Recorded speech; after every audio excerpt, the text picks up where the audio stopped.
Սպերջենի աստվածաշնչյան ընթերցանություն ամեն երեկո, հունիսի 11։ Այնտեղ փշրեց աղեղի թռչող նետերը, վահանը, սուրը և կռիվը, Սաղմոս 76-րդ գլուխ 3-րդ խոսք։ Մեր փրկչի փառահեղ աղաղակը կատարվեց, մահվան ղողանջ էր իր ժողովրդի բոլոր թշնամիների համար։ Այն փշրեց աղեղի թռչող նետերը, վահանը, սուրը և կռիվը։ Ահա Գողգոթայի հերոսը, որն իր խաչը որպես զնդան և իր վշտերը որպես մուրճ օգտագործեց, ջախջախելով մեր բազում մեղքերը, աղեղի նետերը, ոտնակոխ արեց ամեն մեղադրանք և ոչնչացրեց ամեն դատավճիռ։ Ինչ հուժկ ու հարվածներ է հասցնում մեր զորեղ ազատարարն իր մուրճով, որը շատ ավելի ծանր է, քան թորի առասպելական զենքը։ Ինչպես են սատանայական նետերի բեկորներն այս ու այն կողմ թռչում, իսկ դժոխային վահանները փշրվում բրուտի ամանի պես։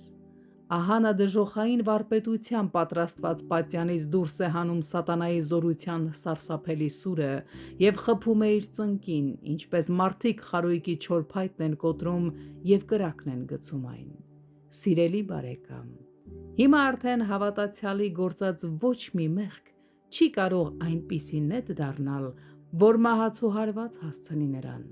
Ոչ մի դատապարտություն չի կարող այնպիսի սուր դառնալ, որ սպանի նրան, քանզի մեր մեղքի պատիժը Քրիստոսն է կրել, և մեր բոլոր անօրենությունների համար ամբողջական քավություն է արել նա, ով մեր օրհնյալ միջնորդն ու երաշխավորն է։ Եվ հիմա ո՞վ է, որ մեղադրում է, ո՞վ է, որ դատապարտում է։ Քրիստոսը մեռավ, և ավելին, նա հարություն էլ առավ, և Աստծո աջ կողմն է, և մեզ համար բարեխոսել է։ Հռովմայացիս 8-րդ գլուխ 33-34 խոսքեր։ Տեր Հիսուսը ոչնչացրել է դժոխի նիզակները և հանգցրել է բոլոր կրակոտ նետերը։ Գետինը պատված է դժոխային զենքերի պատերազմից մնացած բեկորներով ու մասունքներով, որոնք մնացել են, որպեսզի մեզ հիշեցնեն նախկին վտանգի և ներկա մեծ ազատագրության մասին։ Մեղքն այլևս իշխանություն չունի մեզ վրա։ Տեր Հիսուսը մեկ ընդմիշտ լուծել է դրա հարցը։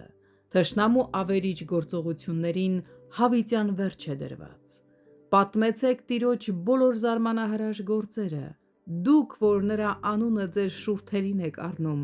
լուռ մի մնացեք, ոչ ցերեկը, ոչ էլ երբ արևն արդեն մայր է մտնում։ Օրհնիր Տիրոջը, ով իմանա։